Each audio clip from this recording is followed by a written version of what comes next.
Welcome, friends, it's the MovieFilm Podcast. MovieFilm Podcast, enjoy the show. Zaki, Sean, and Ryan are talking about movies. MovieFilm Podcast on the radio. Welcome to MovieFilm. This is episode 52. Wow, 52, brought to you by Mr. Boy Productions. My name is Zaki Hassan, and I'm joined once again by my good friend Brian Hall. Hey there, Zaki. What's going on? It's going. It's been a while. It feels like it's been a while. Yeah. Yeah, it does, doesn't it? Well, we skipped a week. We normally do episodes every 2 weeks. This episode comes 3 weeks after, and I mean, even though it's only a week, it does the gap does feel like a real thing. So yeah. As you know, my family had been out of town, so that was actually the reason we skipped a week, was because I had to bring my family home from Spokane, which, as longtime listeners know, I am not a fan of the town of Spokane, and the reason being I'm just too used to large urban areas, and it's difficult for me to get used to a place where there is just the road and the gas station Right. and the mall. But yeah, I had a little adventure happen, a misadventure, I should say, where I got there and I had actually left my van parked at the airport here in the Bay Area, and which I never do, but it was just that was what ended up happening, and so I brought my car keys with, and at some point on Saturday, so we were leaving Monday morning. On Saturday, my 3-year-old got a hold of my car keys and put them somewhere. Oh, no. Where did he put them? I don't know. Yeah. And by the way, I didn't even know it was my 3-year-old. It was because it was this is a problem when you have multiple kids, right? You have to be Columbo basically 90% of the time. You're just trying to figure it out. So I ruled out my 7-year-old. I didn't think he would do it. So now I'm trying to narrow it down, and I'm like, it's either the 3-year-old or it's the 5-year-old. Now my money's on the 5-year-old. He's like, I didn't do it, and I'm like, boy, don't you lie to me. So that was happening, and it occurred to me that I wasn't going to find these keys. So finally the boys go to bed, and I'm looking around and this and that, and it turns out that the key, it was the 3-year-old for some weird reason. And why did he do it? Who knows? He's a 3-year-old, and all 3-year-olds are sociopaths. He grabbed a hold of my key. He put it in his suitcase, in like a hidden pouch in his suitcase. Why did he do it? I don't know. But I was thinking, I'm going through all the nightmare scenarios, like we have to get a shuttle to get home and all this stuff, and then we would find it in the suitcase. So of course, number one, I now have to apologize to my 5-year-old, and I'm like, so obviously, sorry, and he says, nobody believes me.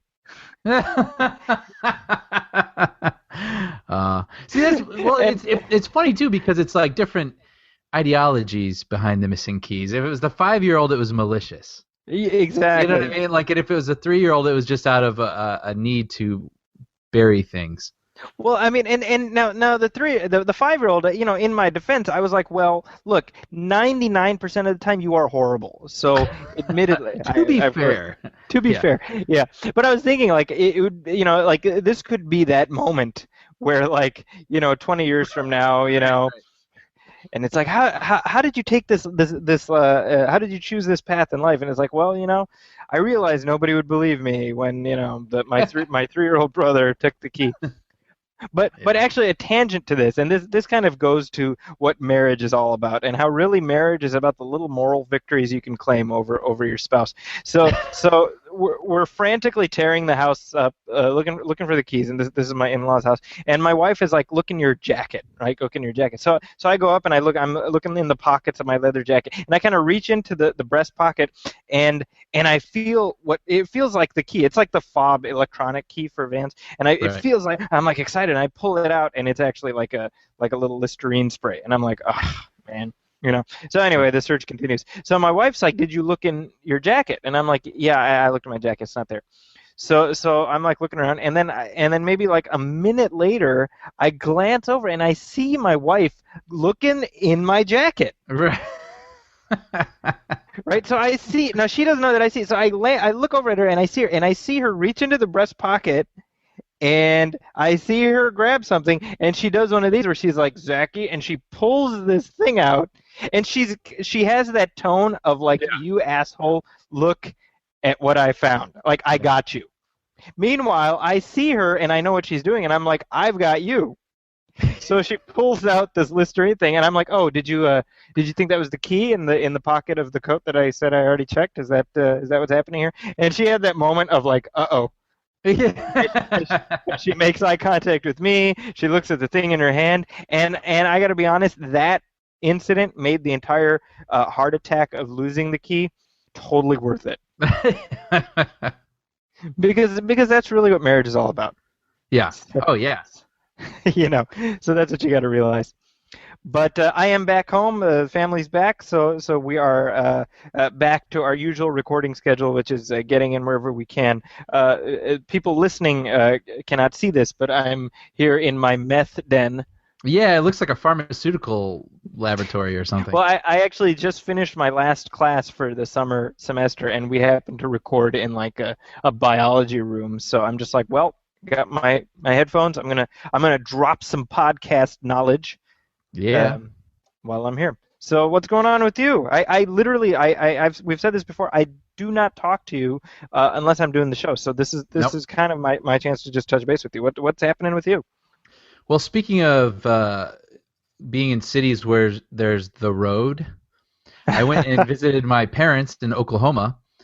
And not originally from Oklahoma. We're from, or I grew up my entire life in the Chicago suburbs, but they recently relocated to Tulsa, Oklahoma, because that's where my mom's side of the family is. And so she wanted to be closer to them. And so my brother and I took our first trip out there to see their new house and see, her side of the family, which we don't, get to see them very often. And it was a nice trip. It was really nice. And it was, I forgot, again, growing up in the Midwest and then moving out to Los Angeles, you forget about humidity and mosquitoes. And, those are the negative sides of it. But the positive sides is at night when the fireflies come out and it's still really warm at 9:30 at night, and you can sit out on the porch. And yeah, it was a good laid back sort of time. So, yeah. So this was your first trip. First trip to this house, and it was nice. But because of that, most of the things we ended up actually watching quite a bit of movies as a family. But we watched all things that I'd already seen. So which is cool. I showed him Walter Mitty, which revisiting that, I was like, man, it's a shame this movie didn't do better. Because it's just a nice movie. I mean, maybe especially did it not do well? Oh, it underperformed. Let's put it that. I don't know the box office off the top of my head, but I know it definitely did not do what they were expecting it to do. I think that came from a couple of reasons. I think my dad he was saying, he probably thinks it's Ben Stiller because, we like Ben Stiller and we both thought Ben Stiller was good in the movie, but it just didn't feel like a Ben Stiller movie. It doesn't what you go to see Ben Stiller for. And if it had been Tom Hanks or something, it would have been a totally different movie. And I don't know. Just we're wondering. I mean, it was definitely a labor of love for him, so it was always going to be him. Well, and I know that they'd been trying to get that movie made for a while. I remember Jim Carrey was involved at one point. Will Ferrell, like all sorts of comedians. Yeah. Will Ferrell, by the way, we're kind of jumping ahead to headlines, but I just the segue is there. Is involved in the movie version of a show which is one of the worst shows of all time, and we've talked about it on this show. Will Ferrell is going to make Manimal. Yeah. And again, we've discussed this on this show, but the idea of Will Ferrell doing it, suddenly I have 1,000% more interest in the idea of a Manimal movie than I otherwise would have. Yeah, I know there are people who don't like Ben Stiller, they don't like Will Ferrell, or they don't like whatever, and I get it. But at the same time, the opposite is true for me. I love Will Ferrell. And even in a bad movie, I enjoy watching Will Ferrell, and I can ignore the rest of the film because he just makes me laugh. So I'm with you on that. Like, what was that movie? Land of the Lost, right? Yeah. Which I think that got unfairly dumped on. Yeah, it's the thing about that movie is it's sort of like a weird Island of Dr. Moreau kind of movie, where it's part kids movie, part adult humor. I remember they dropped like F-bombs in it, which is weird because it totally should be a kids movie. And Right. there's a lot of weird sort of weird science fiction stuff going on. But at the same time, at the heart of it is Will Ferrell and Danny McBride just being themselves. And man, Sean and I, we went and saw that together, and we had heard it was terrible, but we went anyway, and we laughed our butts off in the theater at that Nice. movie. I'm not saying it's good, but Will Ferrell's just always gonna make me laugh. So Yeah. no interest in Manimal. Will Ferrell Manimal. Speaking of Sean, by the way, he actually is currently in the Land of the Lost, trying to right. get home. So, Well, he found a weird scientific device in his backyard that had fallen from a flying spacecraft, and he picked it up, and he hasn't been seen ever since. And yeah, God bless him, we miss him. So we wish him all the best. Yeah. now goes Moving by on. Star-Lord and his. There you go. Hey, we should mention real quick. We should mention Sean. The reason he hasn't been here in the past several weeks is because he's been extremely busy because he's been, as we've talked about, directing The Awesomes, which is a television show, well, television in quotations because it's on Hulu, so you can watch it anywhere. And it's Hulu exclusive, and it's by Seth Meyers. It's got all these SNL alums in it, and it just debuted this past Monday, which is the 4th of August. I think there's 2 episodes up. I watched the first episode. And I'm going to be completely candid here. You know, I saw the first season, and I was like, okay, you know, just had some chuckles and whatnot. I watched the debut episode of season 2, and I really was impressed. And I know I'm biased, so I have to say that. But at the same time, I mean, knowing that our boy Sean was behind the direction of that episode. I mean, Zaki, if you check it out, I mean, the direction is solid. I mean, it heightens. What is, you know, a two-dimensional show, but he's got like rack focuses going on in there and all sorts of crazy stuff, and you're like, Sean, you did it. That's awesome. So I'm very proud to pump that right now. So yeah, awesome. Season 2 on Hulu. Yeah, it's in my queue, so I will be checking it out very soon. Yeah. And actually, while we're doing the self-promotion thing, well, you're promoting Sean. I'm going to promote myself. I made an appearance on HuffPost Live. They had me on to talk about the box office success of Guardians of the Galaxy. Right. And this is my first appearance on that network. It's an online network, but hopefully the first of many. So we'll see how that goes. It was kind of neat to be thought of as an expert. I don't think of myself that way, but it's nice to be perceived that way. So yeah, and I caught it. It was conveniently on during my lunch hour, and so I ate lunch at my desk, and I watched my pal talking about Guardians of the Galaxy. And I gotta say, I mean, it's you know, it's a cool. If people haven't seen this Huffington Post Live, there's a guy who mans a desk in a studio, and then he has people like on a monitor that he's talking to. So he had Zaki, and he had this other gentleman. And yeah, I gotta say, I mean, the other guy was fine, but like Zaki, you clearly knew your stuff. You were really well spoken. And they'd be wise to bring you back for further discussion. So well, hopefully, and it's funny actually because along with me it was Todd Cunningham from The Wrap, and bad luck for him. Fortuitously for me, his mic and his camera crapped out like a third of the way through, so I became like the default guy that they were throwing to. So yeah, his loss was my gain. So sorry it didn't work out, Todd. But hey, what do you do? But you can check that out on my website and like I said on HuffPost Live.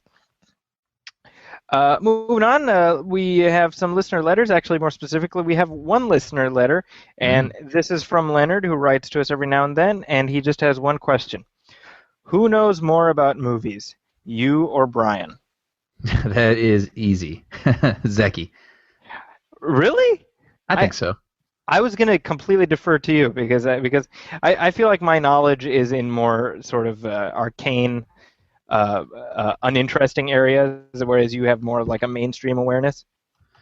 Well, you know what? That's kind of a hard thing to quantify, actually, because I think when it comes to cataloging, and I mean, you know, every character actor since there were character actors, you know, and I've always really impressed with your recall and things like that, and I don't know, and even like I'm always like I've seen Godfather maybe 2 times or 2 or 3 times in my life, and I remember it. But you make me sad.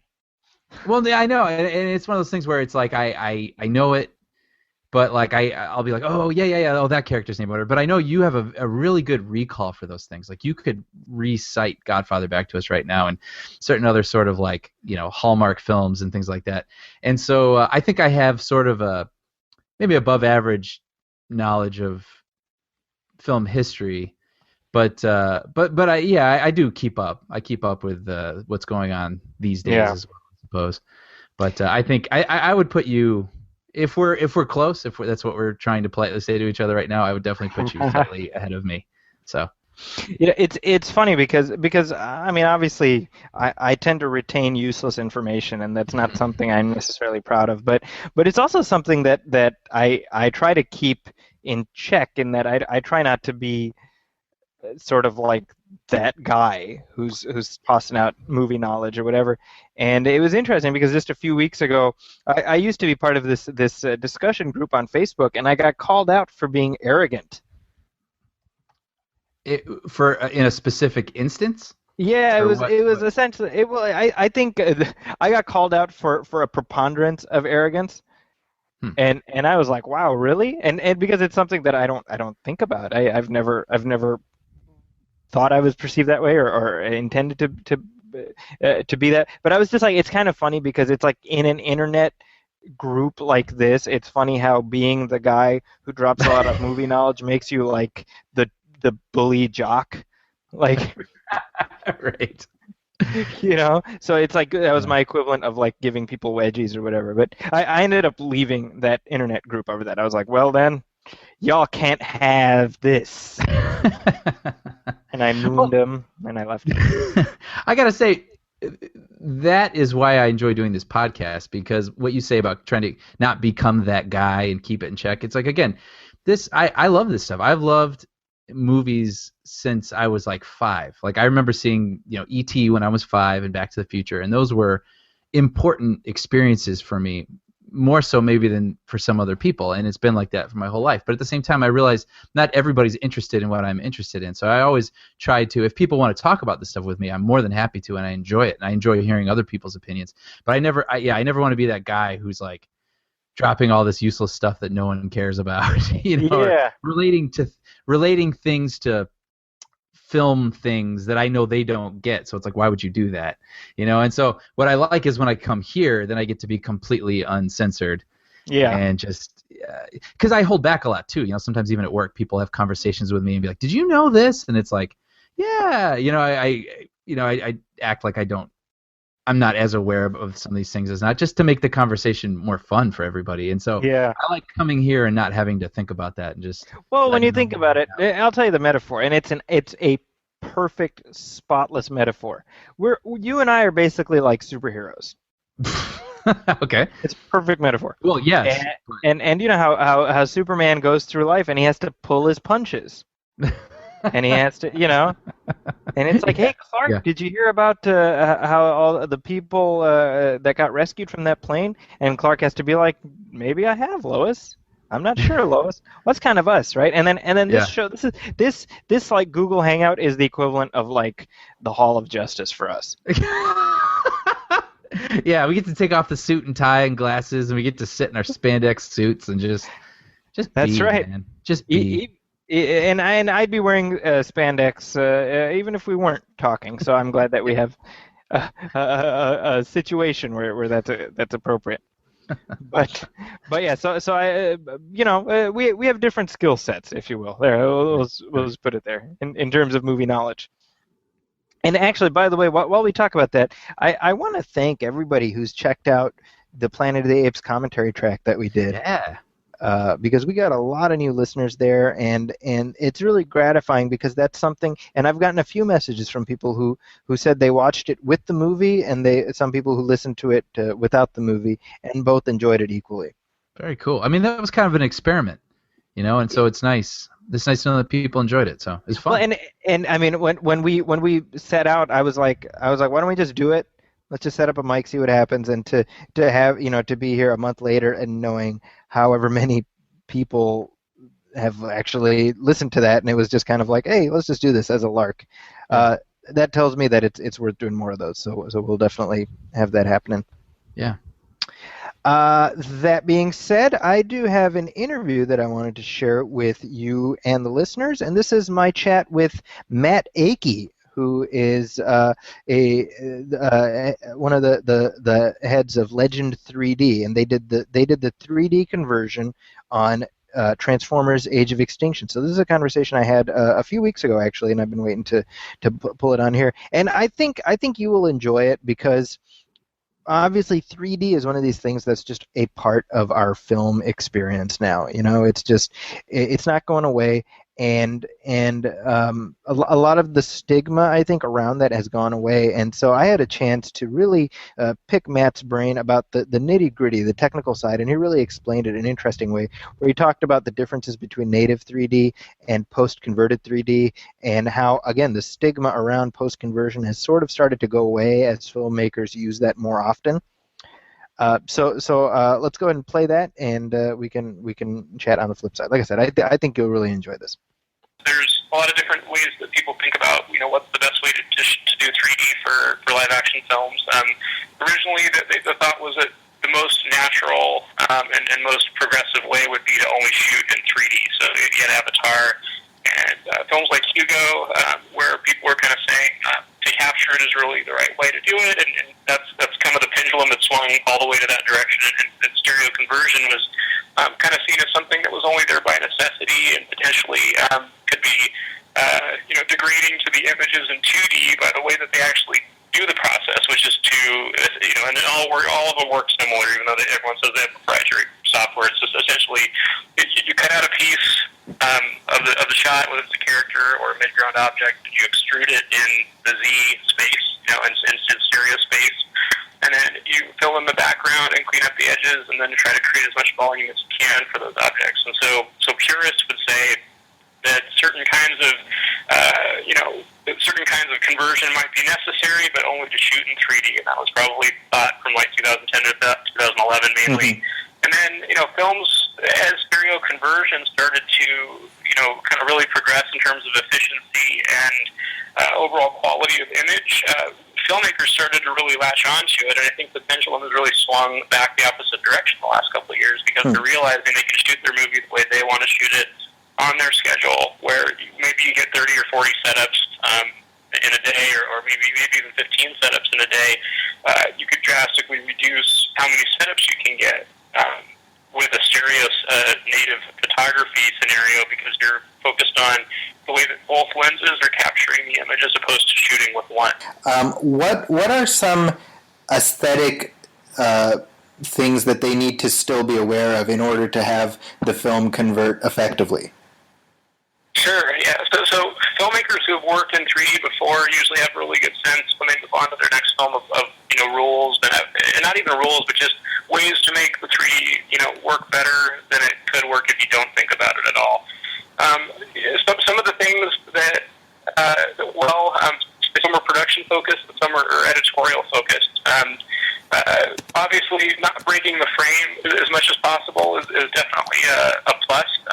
On Spider-Man, as well as on some of our other films, we've had shots where there's like a dirty over the shoulder, and the director would see kind of that out of focus, kind of blob that you're bringing out of the screen. That's you're supposed to be looking at the character, but in 3D you've now got this big shoulder and head of the character that's out of focus with a longer lens potentially. And sometimes directors will shoot those clean just for the 3D version. Sometimes they'll change lens types knowing it's going to be in 3D. Sometimes they'll say, hey, this is a dirty over, and that's what the 3D version needs to be as much as it is in the 2D.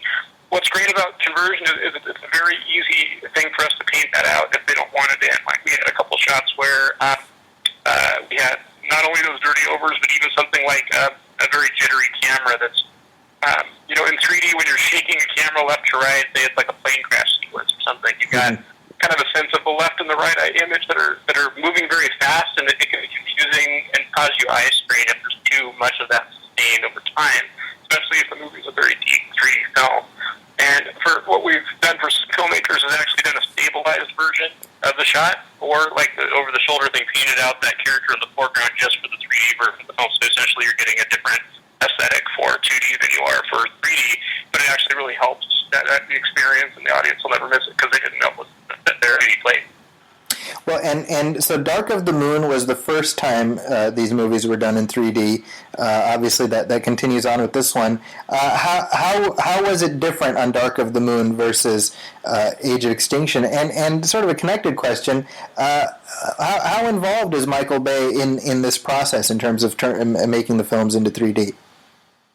Yeah, absolutely. Michael is very involved from the beginning. He's always visualizing not only the 2D but the 3D version of the film in pre-production and forward. We had numerous different kinds of cameras that were being utilized, with resolutions that ranged from HD to 8K potentially, and we were working on all sorts of source footage. He had stereo 3D rigs that he utilized. He had IMAX cameras. He had film cameras. He had digital 2D cameras. He had GoPros and all sorts of other kinds of amazing technology that wasn't even available in the last film. As far as the differences in perspective and the way that he shoots to cover things from every possible angle. And what's great about that is it gives you so many great opportunities in 3D. As he's cutting, he's constantly looking across various angles of this footage, independent of the resolution, and kind of saying what angle works best for that cut, and not only for 2D and storytelling that way, but also for 3D. How interesting is that shot? Is it a jib that's looking down on someone, with a gun held up to a girl's head, or is it the camera that's literally sitting in the grass looking up at the girl, and the guy above her with the camera aiming down at the gun aiming down at the camera? So that kind of a thought process. He's always been a guy that covers everything well and has a lot of cameras rolling, and his budgets allow him to do that. His 3D strategy I would say, has been very much in sync with that, because he picks the best shot for the 2D and the 3D version of the film. And we did a lot of tests with Michael before Dark of the Moon to kind of figure out what his look was and what kind of style he wanted to do with stereo. And the way he shot, he would give us reference of some of the native 3D captured photography from set, and then we would match certain sequences to those native shots, similar to how we did this on the most recent film. We also worked with ILM on both films there were shots where they would render something out like a robot potentially in 3D, and they would give us the 3D robot, and then we would actually build the conversion of the whole practical scene around what they'd already rendered for that robot. Conversely, there are shots where we converted a piece of the photography, maybe it's 90% a live action scene.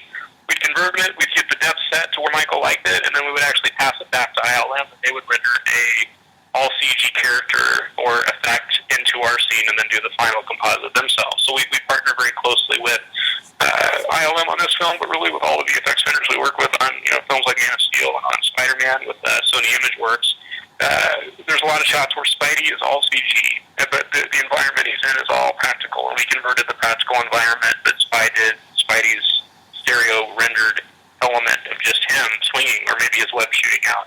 And they would pass that to us, and we have a very streamlined pipeline between our facilities to be able to work efficiently and not cause them to have to finish their stuff and then give it to us. I mean, on these schedules that sometimes are out there, we have to literally work in tandem and be able to, as things get final, with 2D or 3D swap pieces between our companies, and it works really well. And now you've basically been around long enough to see the 3D trend really kind of exploded thanks to Avatar. And in those 4 years, 5 years since, what have you noticed about 3D? Is it here to stay, or is it what's the long-term prognosis for 3D as a part of these sort of these big budget blockbusters? Well, so two parts to the question. The first one being, what's changed, and I would say creatively, what's happening across the board with a lot of the filmmakers we're fortunate enough to partner with is that they're taking risks with the 3D more and more on the films we're working on. And we haven't had a film in years where, probably since early 2012, where a filmmaker said, okay, we want this to be conservative so it just feels natural and you don't even notice the 3D. But maybe back in 2011 and 2012, I would be honest and say that a lot of filmmakers did that because they were concerned that 3D, when it was really pushed and deep and fun and cool, it couldn't look right, or it had issues with it. And I think that had to do with some of the earliest conversions. that are out there that you've probably seen and written about at different points where they were so bad, where people were getting headaches and just didn't understand what they were actually looking at on screen.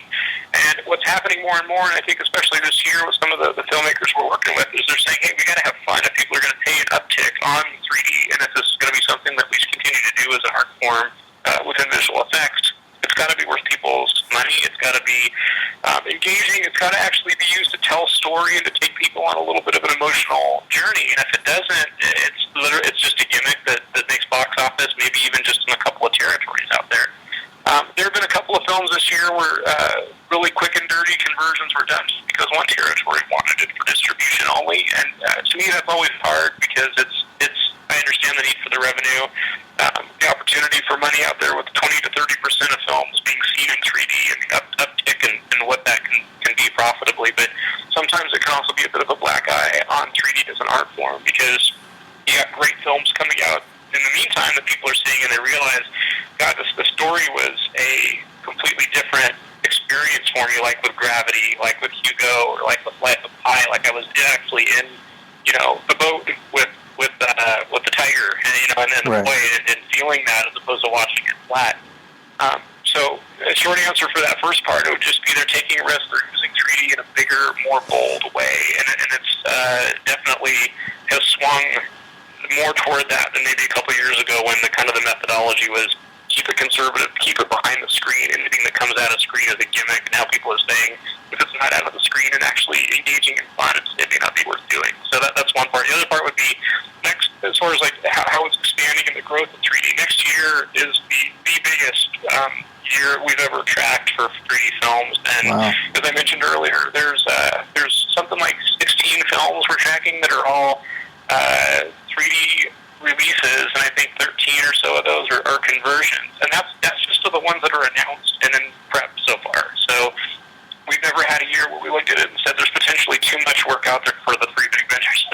They're working on what they do, and that's great because it means people are trusting us to do a good job, and the prices are coming down. All right, so there we go. Very cool. I love stuff like that. Because being interested in films, I'm also interested in filmmaking. And I love the nuts and bolts stuff, so very cool. Good get, that interview. Thank you. Yeah, and like I said, I think you're gonna enjoy giving that a listen, folks. That being said, we do have some headlines to discuss, so let's dive in. Now, while we were gone, thank you for that. This is, by the way, it's worth pointing out, this is our 2-year anniversary episode. Wow, 2 years. Yeah. So I think 2 years is the Bitcoin anniversary. I don't know how. I don't know what gifts I should have gotten. But yeah, this is actually our second year that we're starting here. So pretty exciting. And I'm not tired of it yet. No. I still look forward to it. In fact, so it'll be funny. Like 2 episodes from now, we're like, "You asshole, f you." There's no repairing the damage that's been done. we just cut to 2 weeks from now. But while we were gone, we had the Comic-Con happen, San Diego Comic-Con, the big nerd fest every year, which I have never been to. Have you ever been? Yeah, I have, and I got to go 1 year, and I really enjoyed it. I was actually a little intimidated. I thought it was going to be impossible to navigate and just kind of overwhelming, but I found it to be super fun. I mean, I know the logistics, hotels, blah, blah, blah, can get kind of tricky, but when you're down there and you're wandering the floor and there's a lot of cool stuff to see, it's fun. If anyone wants to make the trek, I say do it at least once. Oh, okay. Yeah, and our friend Paul Shirey was there, and in fact, Sean was there too. So hopefully we'll get to have Paul on in an episode or two to sort of chat up his experience at the con. Yeah, but people should check some out. big news broke there. I was just gonna say, for Paul, he's had some really cool stuff written up over at Joe Blow between the Comic-Con write-ups and then the Expendables premiere. He was live tweeting. I was getting all of my Comic-Con information from following his Twitter feed. Yeah. So that was pretty cool. So, yeah, he's definitely the guy. So, and in fact, we were actually hoping to have him on this episode right now, but he is in London right now, having just attended the global premiere of Expendables 3. Yeah.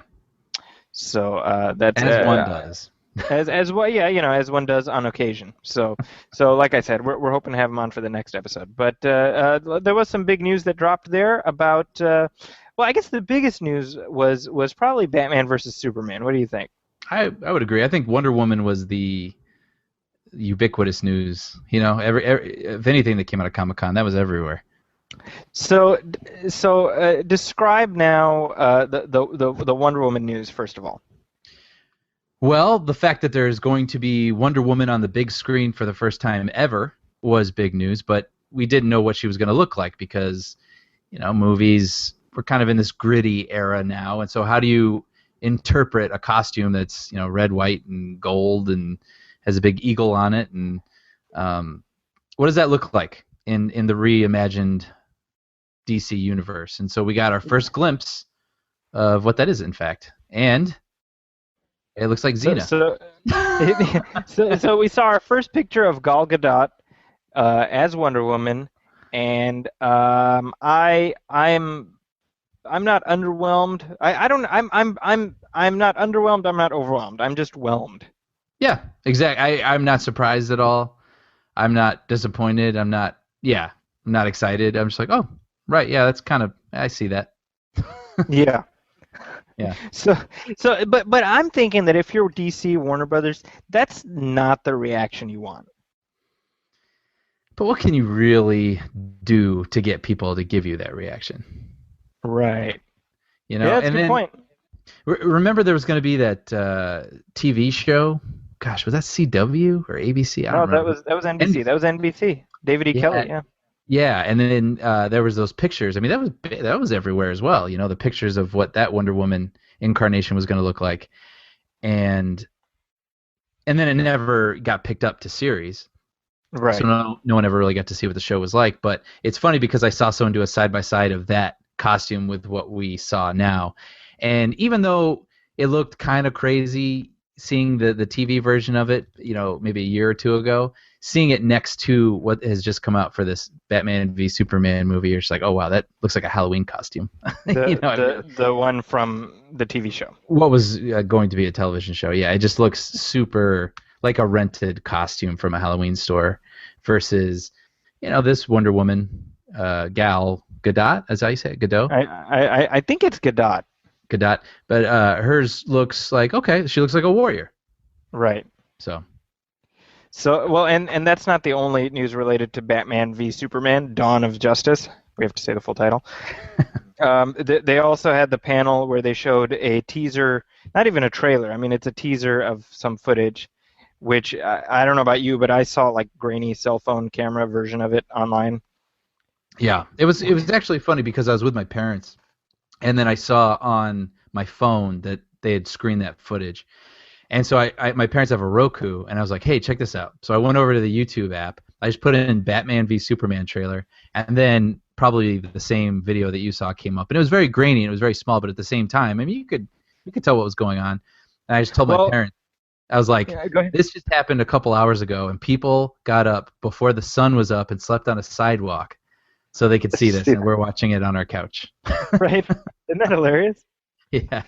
So in the absence of video, maybe you can describe that footage.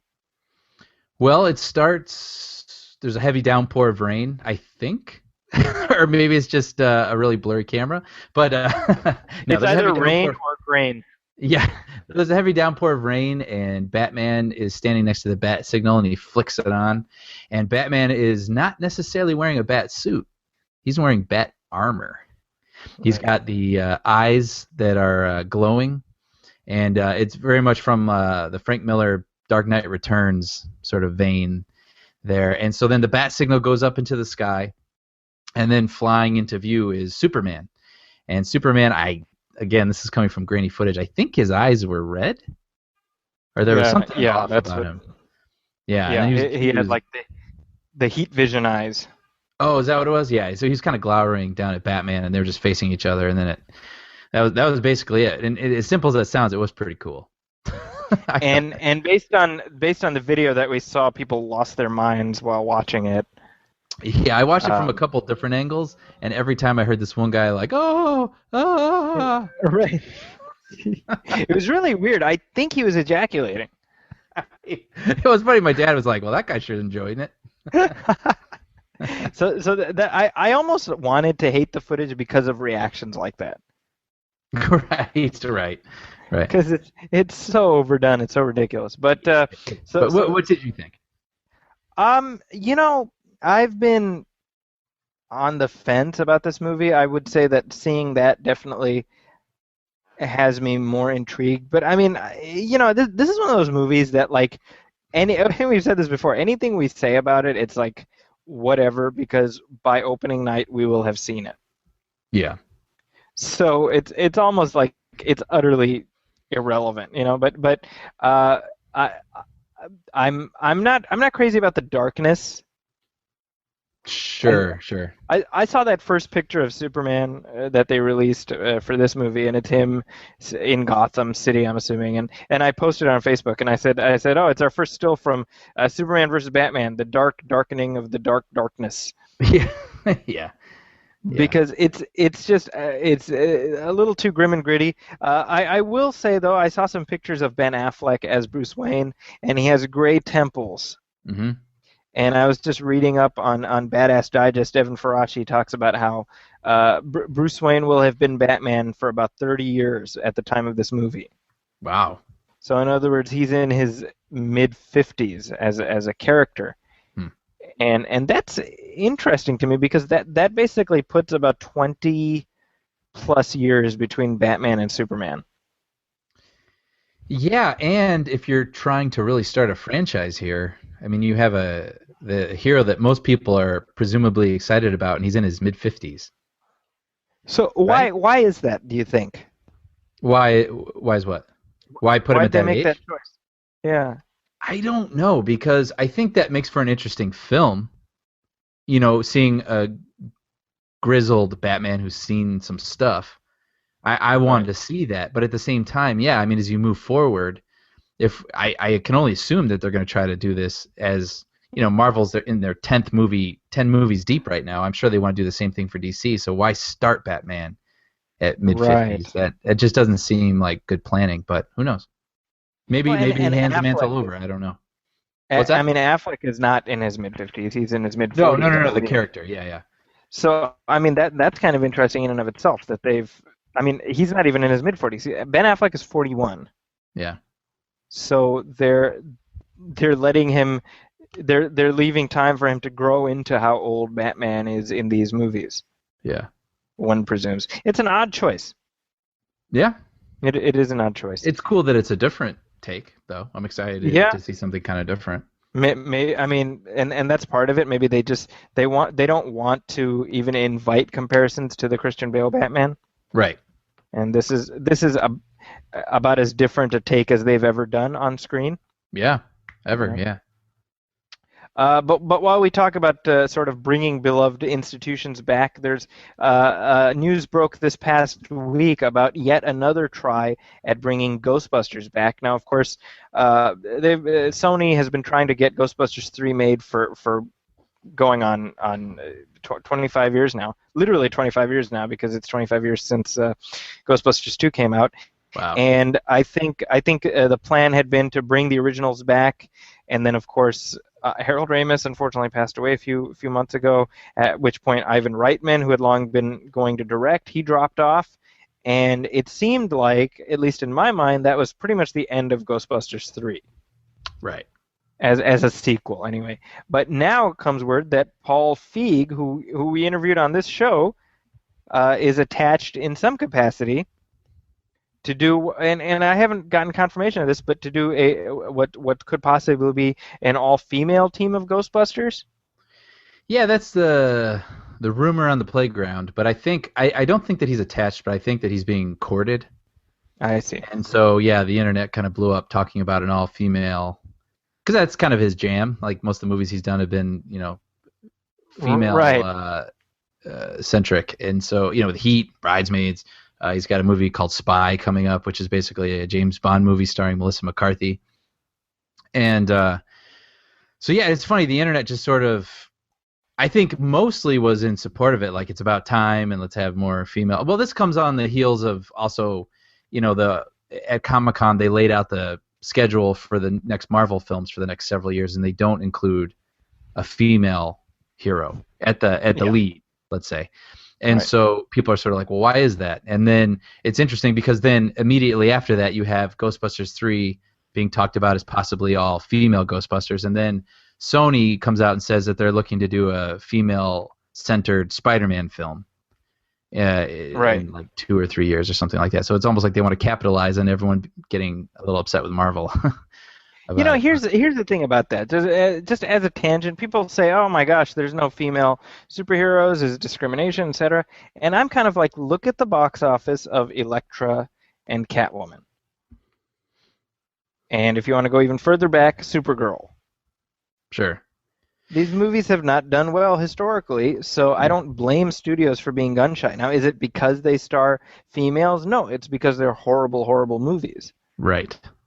But if you're a student, like this is like, I realize I'm like digging myself a hole. I'm not defending sexism as it pertains to this, but I am saying that if you're a studio, you're kind of like, well, what has been the track record of similar films? They have not done well. And let's expand it out even beyond comic books. You've got Ion Flux with Charlize Theron. That flopped. You've got Tomb Raider, which died after one movie, et cetera, et cetera. You know what I mean? Sure. Well, and then I guess, and if you look at a lot of those films, I think I don't know how to put it into words necessarily, but they all sort of felt, well, they were undercooked, just as films in general. So that didn't do them any favors. But at the same time, it feels like... Well, and you worked on Elektra. Sure. Guilty. Yeah. I feel like we should bring that up. In the interest of full disclosure, you are part of the reason. I really do, because you are part of the reason that movie exists. And I've been holding women. You have to answer. Films back. Since 2000, single-handedly. Yeah, but I think it's because someone would make a movie like Elektra, and God bless everyone that worked in that movie, but they were okay putting out something that wasn't that great, Right. And I think now people are really expecting more. I just feel like because they're being given more now these days, just in terms of superhero films, like just because it's a superhero film, it used to be like, oh, okay, well, just be happy you got one. But now it's like, no, Sure. like it has to be good. They've been good, and if it's not good, we notice and we won't go. This is a little bit of a tangent, but that movie Planes, the sequel to Planes, came out. I think it's called Fire and Rescue. Yeah.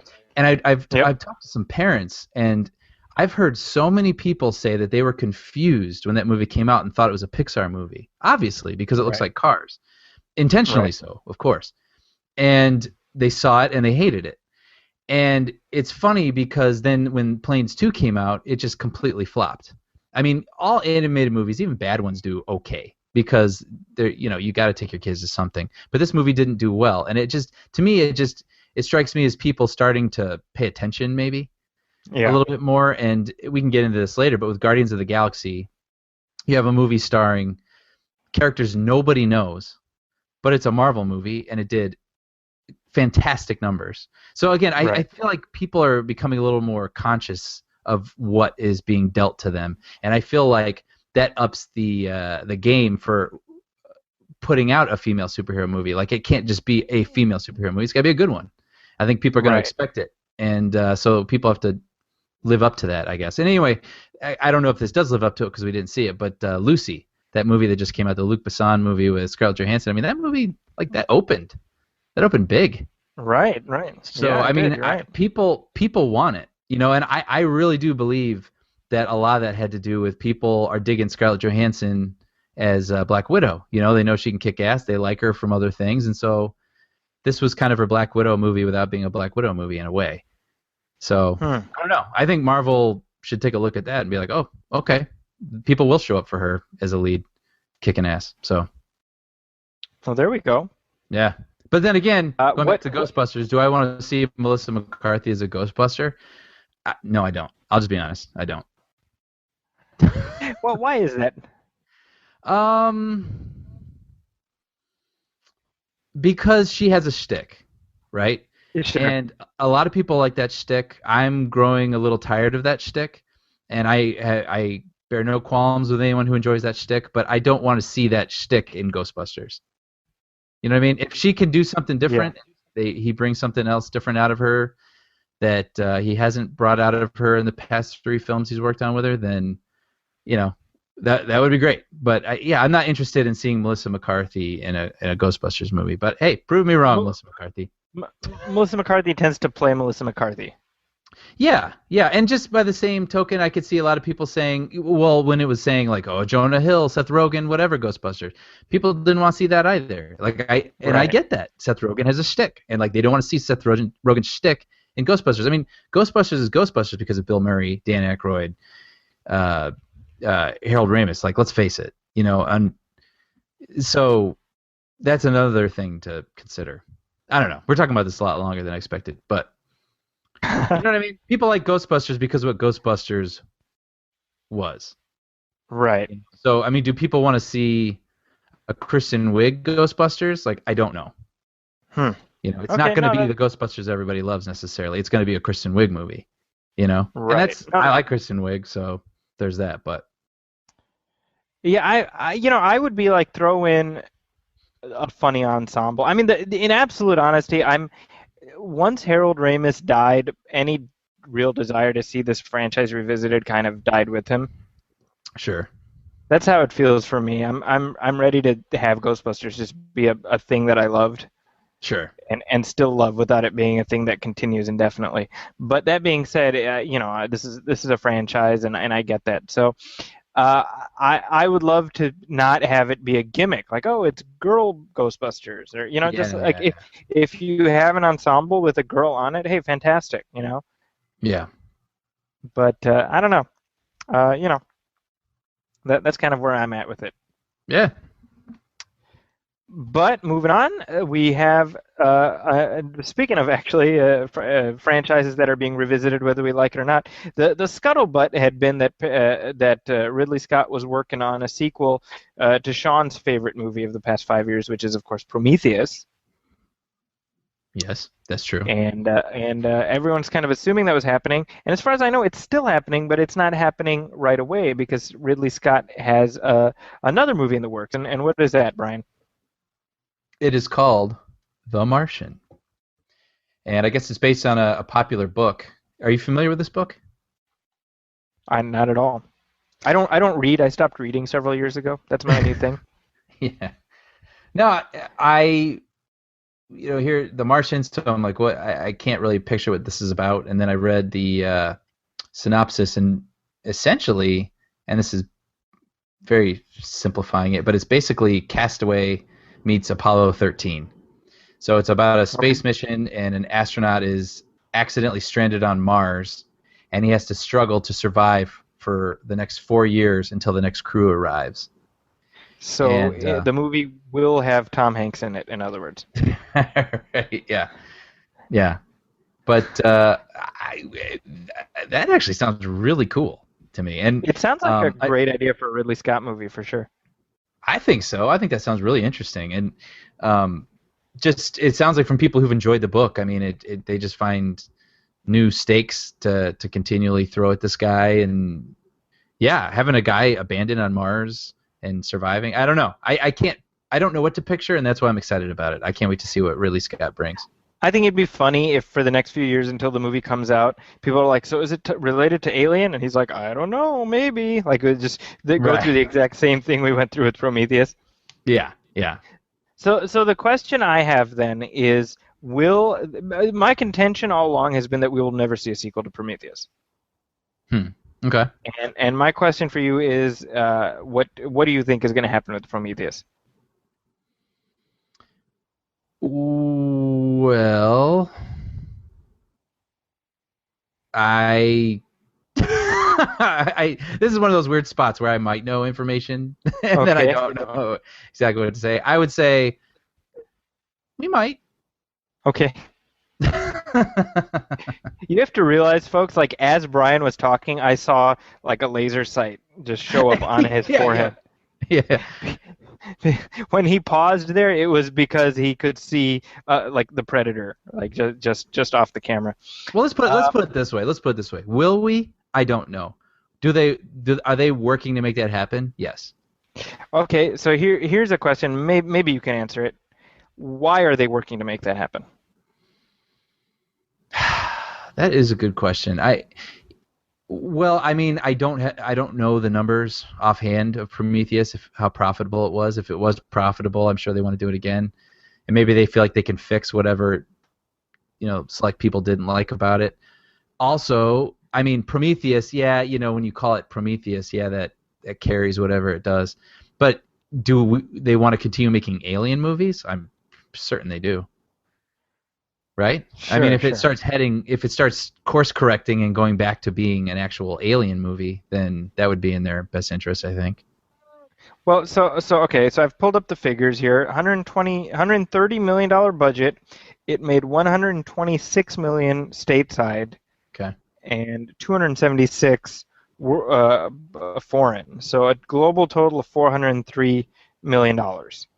So that's again, they knew that wasn't going to be $1 billion movie, and that's pretty good. And again, this is Prometheus, whatever that name, but this is an Alien movie, Sure. So, yeah, I bet they want to get back to that. Okay. So that's why that you think that it's more likely to happen than not. Yeah, I think it's moving toward trying to make it happen. Yeah. Okay. So, well, as we move from the probable to the inevitable, we have, of course, Star Wars Episode 7. And the past few weeks have had some Star Wars news drop, some substantial, some less substantial. There was a synopsis that got leaked, and there's some debate about whether this is legit or not. I'm assuming you've read that synopsis? Yes, I'll be honest though, I haven't revisited it since 2 weeks ago or whatever it was. But well, I'm assuming your recall ability is enough to remember what you read 2 weeks ago, right? The gist of it. well, let me ask you. I mean, I read it and I was like, okay, I'm intrigued.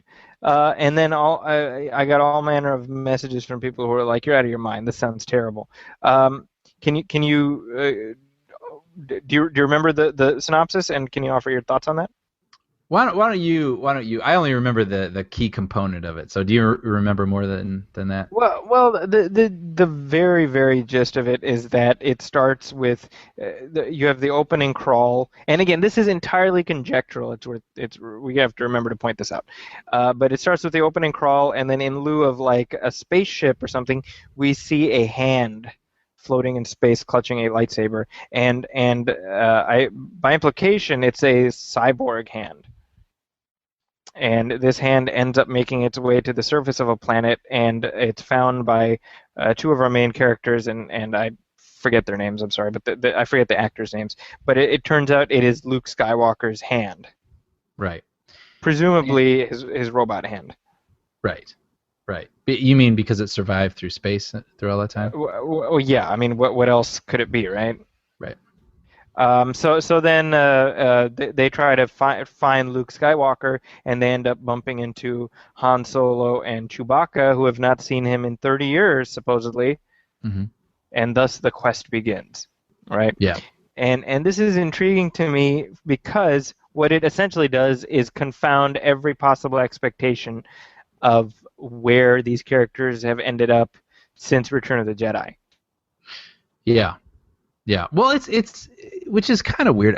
I'll admit to being one of those people that thought it felt a little fan fiction-y.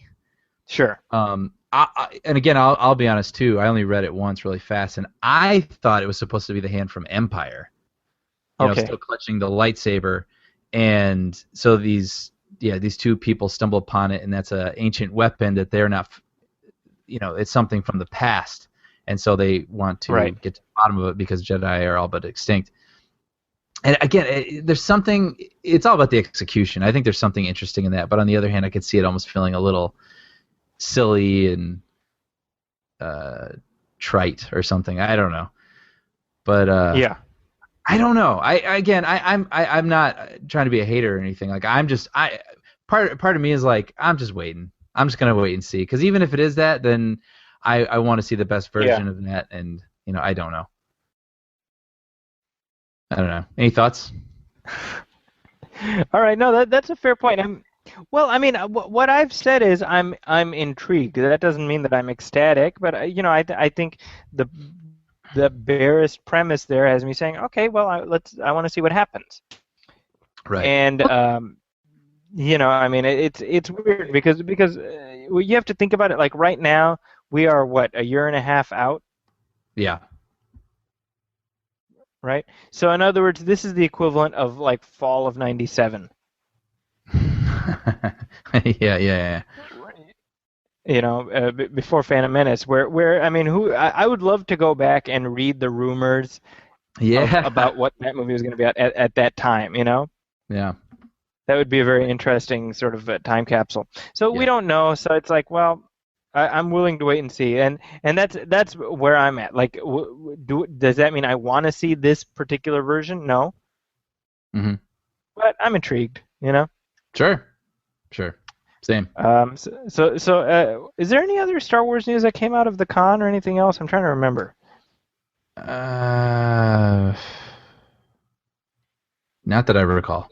Yeah, it's mostly just a few things here and there, just pointing the way towards what's going to be happening. Mm-hmm. But before we get to the main event, I wanted to very briefly talk about a movie that I'm very excited about, maybe just as excited about as Star Wars, and that is Mad Max: Fury Road. Yeah. So we got the first trailer for that movie released just this week, and let's play some of the audio and then we can talk about it. My name is Max. My world is fire and blood.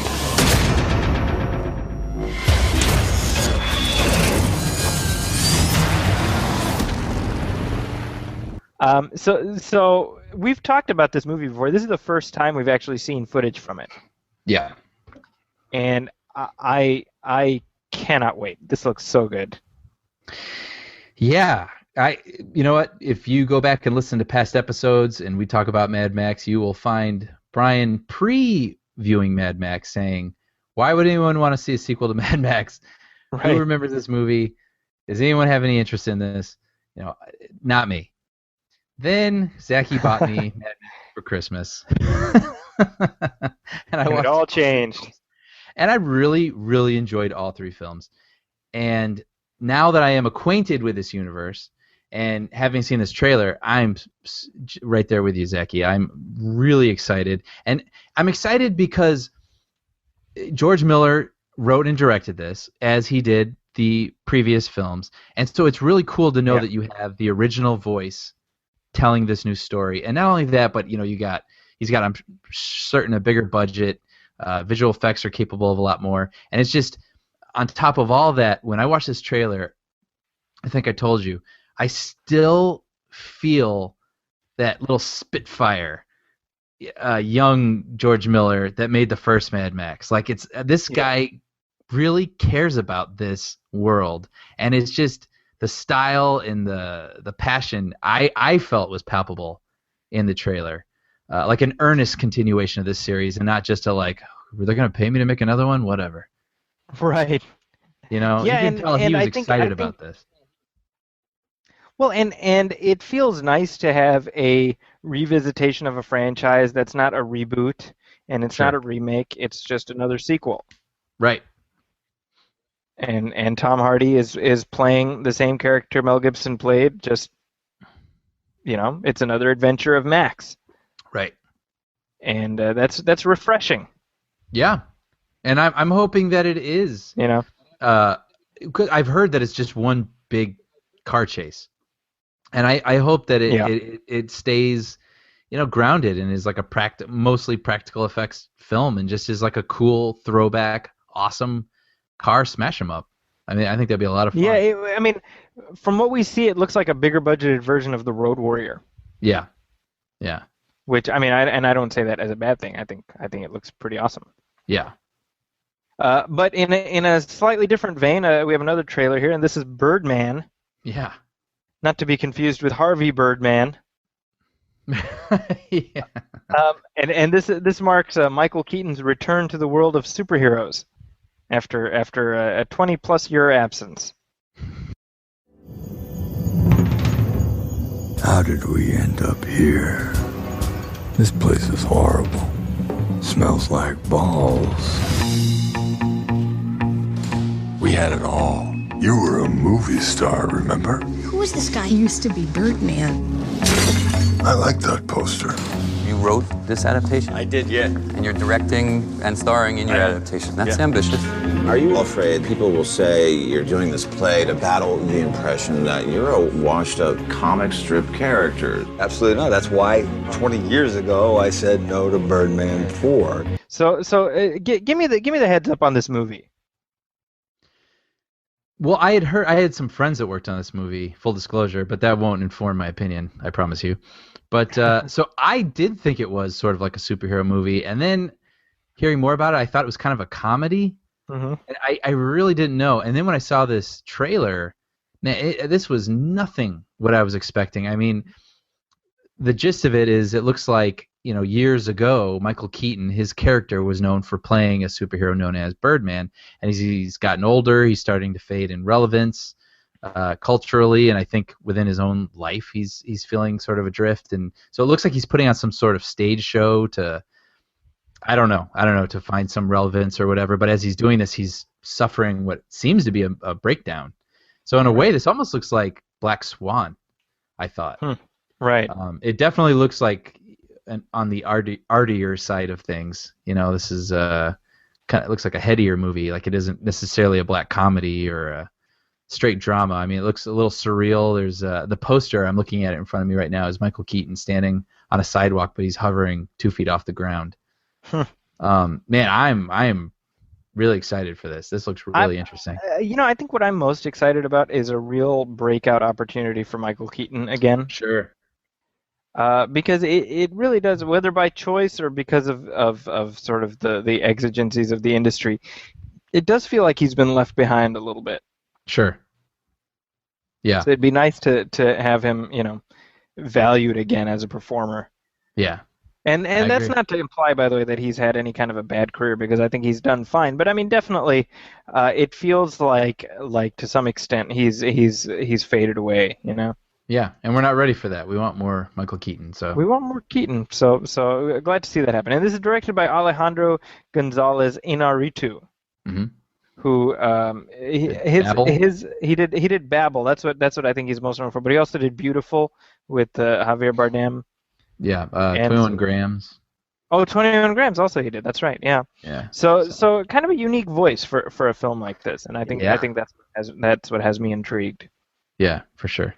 That being said, let's go ahead and switch gears to the spoiler wall portion of our show, the main event, if you will. But before we do that, let's offer our non-spoiler take on Guardians of the Galaxy. This is the 10th release from Marvel Studios, and arguably their biggest risk yet.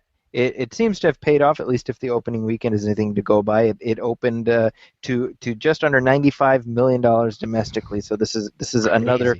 This is another notch in the garter belt of Marvel Studios. Yeah, and in the previous, it broke the record for August, and the previous record for August openers is $25 million behind what Guardians made this weekend. So that's crazy.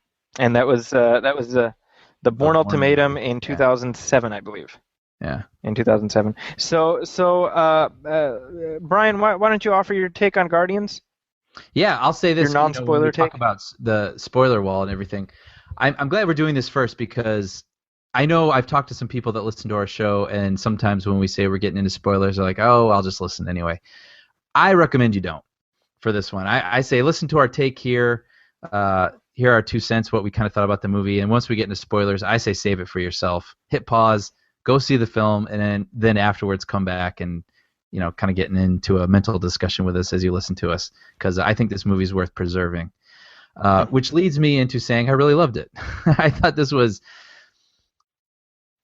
movie was really interesting for Marvel because this comes from an existing comic, but I think you would agree with me, a comic that most people are not familiar with, or very familiar with at least. And Marvel is a guaranteed opener at the box office each weekend, and so having this movie open with not A-list necessarily, quote-unquote stars, and characters that people don't know, and they look weird, and their skins are like blue and green, and they have like metal pieces sticking out of their heads. I mean, this was a huge, what is Marvel capable of like, we're going to put a movie out on Friday. You don't know anything about it, but we bet you're going to come. Right. You know? Like, can that work for Marvel? And the answer is obviously yes. And I want to say this also. This movie had a lot of hype, I think. Before I saw it, I saw people all over my Facebook wall just hyping the crap out of this movie, and I was almost wishing that I hadn't seen all that stuff because in my expectations were getting a little too high. So hype from people who had seen it? From reviews and from friends of mine who had seen it, because I saw it on Sunday, so people from all the way from Thursday through, up until I saw it were really hyping this movie up. And I want to say, like, this isn't the second coming of Star Wars. And I know a lot of people are saying that it is. And I bet for a bunch of 10-year-olds, this will be their Star Wars. And that's totally cool. So it didn't, blow my mind like Star Wars did when I was a kid. But this is a really, really fun movie. Like, really a great adventure. It was everything the trailer set me up for. I think it set up characters who were sort of scrappy. When you have Han Solo and he's like this cool badass and we got to get away and we hit it, Chewie, and then the Millennium Falcon doesn't work right. You know what I mean? Like, everything doesn't go right for these guys. This is basically Han Solo, the Marvel movie in a way. And he's cool, but not everything works out for him. Speaking of Chris Pratt playing Jason Quill, aka Star-Lord. And it's a misfit movie. It's a band of people getting together, fighting against something bigger than themselves. And I think what works is that you actually care about all these people. You have a CGI raccoon, a CGI tree, a girl who's all green, and Chris Pratt. And by the end of the movie, like, I promise you're gonna love these guys. And so yeah, I really do recommend this movie. I think it's worth a trip to the theater if you are able. And the action is good, the humor is surprisingly great, and the heart. There's a lot of heart to it. So this is one of the better movies that's going to come out this year, I think. Certainly in terms of action movies or superhero movies. Okay, so shall we get into some spoilers? Sure. Do you have anything to add, non-spoilery, or do you want to just jump right in? Well, I liked the movie, and you can check out my review at zakiscorner.com, and echo what Brian said. You should definitely see it. And yeah, I agree. You should see it with as fresh of a perspective as possible. Right on. That's what I would say as far as that goes. Yeah. So right, let's dive in. I recommend waiting if for anyone who's considering. I say wait and come back and revisit this episode. There you go. So all right, here's my question to you. You are there. You go. We're doing it. You are a fan of, and is this a fair assessment? You are a fan more of Marvel Studios than Marvel Comics. Fair. Yes. True. In fact. I have not read a lot of Marvel. Okay. Of all the comics I've read, yeah. So given DC, you've done mostly DC, right? So given that, how did this movie play to you, given that you're it's rooted in sort of the arcana of the Marvel universe, which is pretty much alien to you, no pun intended. Mm-hmm. So given that, how did the movie play? I guess I need a little more. What exactly do you mean? In terms of like saying it being a Marvel. You mean like because I'm unfamiliar? So in other words, oh man, we're really like climbing all over each other here. I think there's like a huge lag. Yeah, sorry. Sorry about that. Yeah, no. In terms of the like I'm familiar with sort of the intricacies of the Marvel Comics universe in a way that you're not, for example. Sure. Do you mean like Thanos? Right. Yeah, and talking about the Infinity Gems and things like that. Exactly. You know, after I saw Avengers, your pal and mine, Sean, explained the Infinity Gauntlet to me. Okay. And so when there was an Infinity Gem, I was like, oh, I know what that is. But I wonder if like certain people who have not had their friends explain that to them might be a little lost on. Yes, we understand that jewel is powerful and important because everyone's saying it, but a lot of it is sort of implied, and I wonder if some people might not pick up on the gravity of it necessarily. And I also heard like we can get this maybe out of the way right here also with the weakness I think of the film, if there are any, is the villains. Where Thanos is, I think Kevin Feige's even said, basically the Emperor Palpatine of this universe. Right. But he's still, I don't get him necessarily. Sure. And anything I do get from him is what you or Sean has explained to me. And Sure. like also having people say that this will be, I've heard a lot of people say this, that, you know, for a bunch of 8-year-olds, this is going to be their Star Wars. And when I think of Star Wars, I mean, I think of Luke, I think of Han, and I think of Darth Vader. I mean, Darth Vader. You know, we know what he wants. He is really scary, and his mission is clear. You know, they're going to blow up Alderaan, and then they're going to do this and find the rebel base. And I felt like the villains' motivations in this movie, I found myself getting lost a little bit, or things were a little muddy. And even including, oh, crud, what's her name? Saldana's character. Gamora? Gamora. I found, you know, her whole reveal of, you know, thinking that she was on one side of allegiances, and then it turns out that she was against, you know, Thanos and all those things. It just wasn't as clear as I thought it could be. So that would be my only complaint about the movie, just the sort of the villainous side of things. I didn't feel like were as clear cut as they and understandable as they could have been. I don't know. Does that make sense? It absolutely does. Well, and I think you make a good point in that the main villain of the piece is Ronan the Accuser, played by Lee Pace, and he doesn't really get a chance to make much of a mark because his motivation is not personalized in the way that I think it needs to be. Right.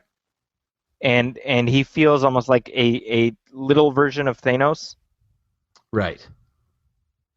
So you know there and it's unfortunate because I think Lee Pace is a really good actor, but I think this has been a consistent problem with these Marvel Studios movies in general, is that other than Tom Hiddleston as Loki, I can't think of a villain who's made as much of a mark. Yes. Yeah. And when you think about the actors they've had, right? They had Jeff Bridges as Obadiah Stane. They had Mickey Rourke as Whiplash. Yeah, you had Hugo Weaving as the Red Skull. I mean, these are great actors, and they've been done arguably a disservice by the the scripts that they've been given. Yeah. Yeah. Why do you think that is? What within this film in particular, since we're on it, what? Knowing what you know, because you do know these characters, and like I only have what this movie gave me, and it was enough for me to know that they were a threat and to root for the good guys to defeat them, but it wasn't as much as I would have liked necessarily. Yeah, well, I mean, I think I agree with you. I think that it was enough in the context of the film to be like, well, he's the bad guy, and I get why he's the bad guy, but I think it's a question of scale is something that I always come down to. The same as what I've said about Man of Steel, where when you have a villain whose goal is so sort of grandiose, it's hard to feel a personalized threat. Yeah. And that's I felt a little bit of that here. It's funny because these are obscure characters, and back in the 80s there was this comic series called Marvel Universe, and it wasn't even a comic. It was you would get it where comics were, but it was essentially the equivalent of like file cards of all the characters in the Marvel Universe, right? Mm-hmm. And so we were visiting the States this was like maybe 85, and I picked up an issue of this Marvel Universe, and it happened to be issue R, or it was letters like R through S. Mm-hmm. And two of the characters, one of them was Rocket Raccoon, and one of them was Ronan the Accuser, right?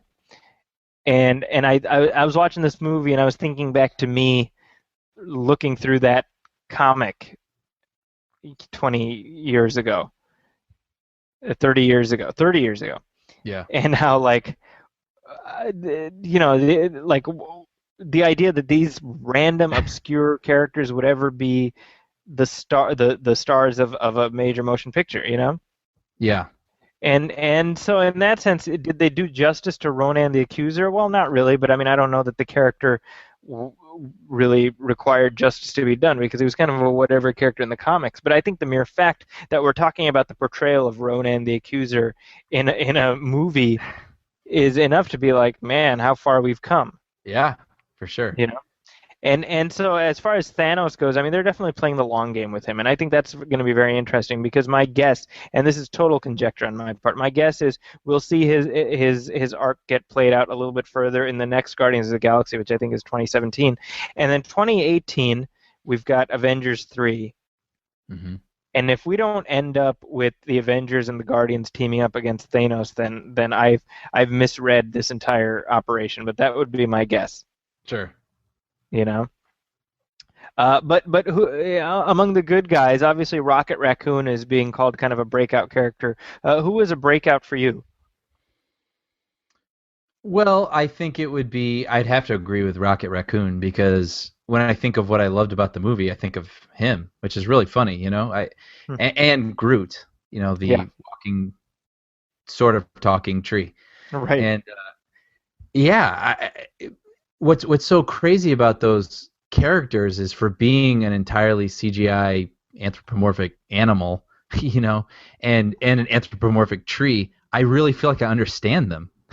You know, why is that? Which is a funny thing to say. When I knew the movie was going to be good, actually, was when you had the tough talking raccoon, and like, okay, yeah, he's got this attitude.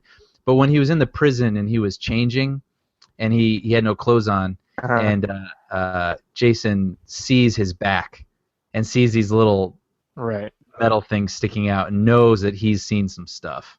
You know, he's been worked on, experimented on, he's probably had a rough life. And he gives this kind of like, look, you know, almost like a sympathetic. Yeah, and they don't acknowledge it. No, don't talk about it. But it was enough where I was like, okay, I get Jason now. Like, he's kind of a, you know, goofball, but he's cares about people. And then I know that this Rocket guy's got an attitude for a reason. And and I feel like beyond that, his attitude is really well handled. Even in that scene when they were in that bar, and he gets all mad at Drax for calling him varmint. Vermin, yeah. Vermin, yeah. And he gets almost like quivery-lipped angry. He's so angry he's almost about to cry. You know, and he's just like, I did not ask to be what I am. You know, they made me this way, and he hates it. And I was like, wow. Like, I actually started feeling like a little lump in my throat. You know, and that's when you're like, okay, this is totally working. Wow. You know, I mean, would you agree? I loved Rocket, and you mentioned Groot, and I think the way they play his thread out, where he says "I am Groot" in these different ways, like, I saw a very Han and Chewie relationship. Very much, yeah. You know, and that, on the one hand, like, that's not a revelation, that's pretty obvious, but I love that, like, I am Groot, and it's like, well, maybe I don't want to do that. I am Groot. Well, then you go do it. Like, it was very much in that vein. But I love how it led up to this genuine tearjerker moment when he says, "We are Groot." Yeah, yeah. And he basically sacrifices himself. Yeah, and as you're watching, you have that party. It's like, well, obviously, I mean, you know, they're gonna find a way to bring him back. But the moment had a genuine emotional hook to it. Yeah. And I think that really says something. But sort of circling back around, I mean, we talked about Chris Pratt as Peter Quill, the hero of the piece. I've said that this is a star-making role. Yeah. And again, I'm not alone. Again, that's nothing revolutionary. I said in my review that the moment we first see him and he starts dancing to "Come and Get Your Love" was when I was like, this guy is going to be a star after this. Yeah. Agree or disagree? Oh, absolutely agree. Yeah, he's just got the goods. Like, he's got the good looks, so the women can kind of dig him. But he's also he's got charisma for days. You know what I mean? Where I feel like Ryan Reynolds has charisma, but he's got a little too much smarm going on. Okay. And he's almost trapped by it. I feel like even when he's trying to be sincere, he's just got this smarm he cannot turn down. And I feel like Chris Pratt totally has that under control. Like, I feel like he's got the little smirk, but like, you're smirking with him. Right. And I think it's interesting you brought up Ryan Reynolds, because this really is almost like Marvel doing Green Lantern right. Yeah. It is, because it's got all. When I said why I thought the Green Lantern didn't work, it's because you had all these crazy looking characters and they were all CGI creations, and I couldn't just wrap my head around it. Like, I couldn't put my feet on the ground and give a damn. And in this movie, it's the same thing. It's all these crazy looking characters and people with weird looking faces and stuff, but I did care, and they just found the way to put their feet on the ground and make it, as weird as it looked, relatable. It was I could attach myself to this, and I could picture myself in this world, and I really do believe a lot of it has to do with the practical sets, like that crazy space prison. Like, they were there. Right. I felt it, and I could feel myself in that place and with those people. Instead of making all the characters CGI, there's a lot of makeup going on. So they balanced it really well, and I think they made it easier for you, more of a tangible world. So the movie definitely played across the demographics. I mean, it was a true 4-quadrant release. Mm-hmm.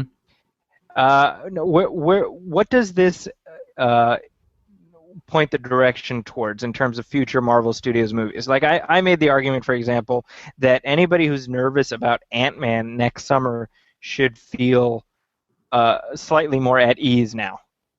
Right. Would you agree or disagree with that? Yeah, I would agree. Because I think, as crazy as Avengers characters are, you got Thor and his hammer, and there's a little bit of magic going on. Like, we haven't seen anything straight out crazy necessarily. They have been grounded in Earth terms, aside from Asgard, let's say. But yeah, this was, and so with Ant-Man, it's like, do we really want to see a guy shrink down to the size of an ant? Is that weird? And then this was the true test. Like, how weird can we get and people will buy it? And obviously, it worked, so they can get as weird as they want.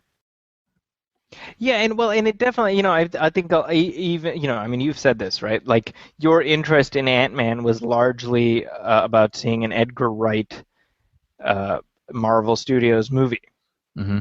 And obviously the split up there, that the breakup that happened there was attributed to, a difference of visions between what Marvel wanted and what he wanted. I would argue that Marvel has earned the right to say, well, we want things done our way. Yeah. And that, not to discredit Edgar Wright's vision, because I would still give very good money to see it. But I have confidence, even though Marvel's vision is different, I'm certain it's a good vision. Yeah. They've just kind of proven themselves. I mean, that's the thing. 10 movies in, and they haven't had an outright stinker in the bunch. Yeah. That being said, now of the 10 movies, which would you say is your least favorite? I don't remember Iron Man 2 very well. Okay.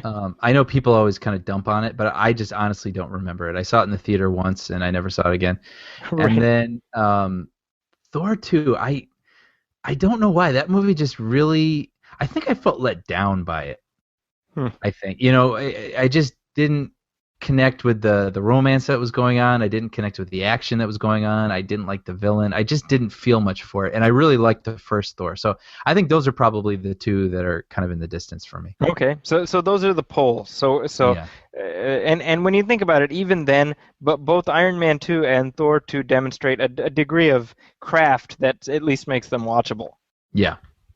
So again, I've used the Pixar analogy a bunch of times, where Marvel Studios has become Pixar, where you see that name and you expect a certain baseline of quality. And if we set Thor 2 and Iron Man 2 as the baseline, I don't think that's too bad, because if it's all up from there, For sure. not a bad place to be. Yeah. So, any last thoughts on Guardians of the Galaxy?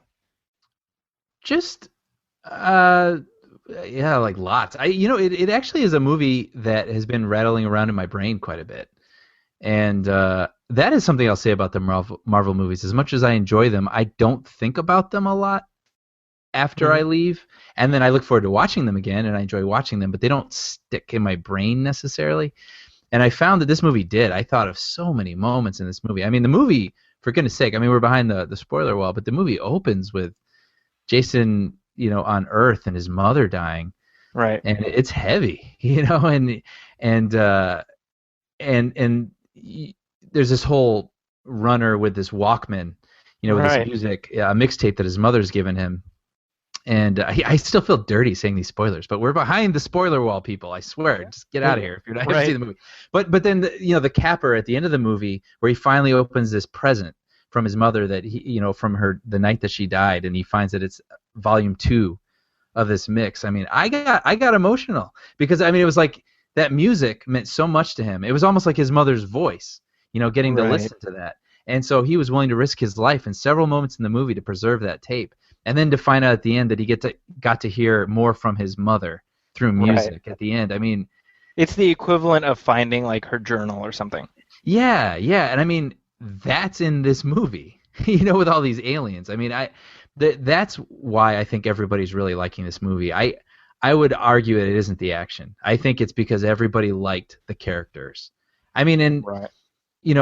You got your Transformers movies, and obviously no one cares about the characters in those movies. And that movie made $1 billion. It crossed $1 billion in the past couple of days. And so people do sometimes just want to see crap blow up. I get it. But at the same time, I think people really do respond to strong characters. And I think that's what this movie had going in its favor. Oh, and gosh, when I knew I was really, really going to love this movie too, another moment, was when they were planning their jailbreak. Mm-hmm. And oh my gosh, yeah. Rocket Raccoon is telling him all the things he needs, and he needs this prosthetic leg from a guy. Right. And so when Jason gives him the leg, he's like, "Oh, I was just kidding. I didn't really need that, but I just want to see how you get it. How did you get it?" He's like, was he like hopping around? Yeah. Yeah, the humor is so subversive in it. So it's... And this is directed by James Gunn, who started out with, he wrote the Scooby-Doo movies. Yeah, and made like the low-budget horror film Slither and. Right, and so to see where he started to where he's at now. Again, I feel like the same way Marvel creates stars rather than casting stars, they're doing the same with the behind-the-scenes portion. Yeah. Where they're really looking in unconventional directions and finding some real talents, Yeah. But well, I think that's a good place to leave our Guardians of the Galaxy discussion. And the next time we talk, we'll be switching gears slightly, because I have a feeling we'll have less positive things to say about Teenage Mutant Ninja Turtles. Yeah. We'll see. I haven't seen it yet. We'll see. I'm seeing it tomorrow night, and I'm doing my best to keep my expectations tempered. So we'll see how that goes. But that'll be our big spoiler wall discussion for next time. Yep. And as we wrap things up here, Brian, where can people find you online? At everythingbrian.blogspot.com, Brian with an I, and on Twitter at everythingbrian. And you know what? Shout out to Bushra. Bushra, you followed me on Twitter after Zaki's prompting on the last episode. And I saw this while I was on vacation. I haven't had a chance, but I will follow you back. I appreciate it. And I need to tweet. I have to tweet. You followed me, and I owe you a tweet. There you go. There you go. You're also followed by Doug O'Laughlin, who's another one of our listeners. Oh, I'm sorry, Doug. Yeah. Okay. I got to catch up on this. I'm terrible at Twitter. Maybe this is the beginning of something. So, and shout out to Doug as well. It better be. Meanwhile, you can find me online at zakiscorner.com. That's ZAKIS Corner, and also at the Huffington Post, where my movie reviews go up semi-regularly, or as regularly as possible, as regularly as I review them. You can also find me on Twitter at Zaki's Corner, and you can also find us at MovieFilmPodcast.com, and of course, hit like on our Facebook page at Facebook.com/MovieFilm Podcast. I would like to thank everybody once again who has listened to us for the past 2 years. We have steadily grown an audience, and we've certainly had our dips and valleys, but we appreciate the core consistency of our constituency. We're very grateful for you guys, and again, let us know how we're doing. Write to us at moviefilmpodcast@gmail.com, and also hit us up on iTunes and at Stitcher Radio. Leave us a star rating, write us a review so that we know how we're doing and so that we can keep improving. It's been a great 2 years, Brian, and I look forward to keeping this conversation going with you every 2 weeks. Agreed. And with that, this is the Movie Film Podcast, and we will catch you next time. Welcome, friends.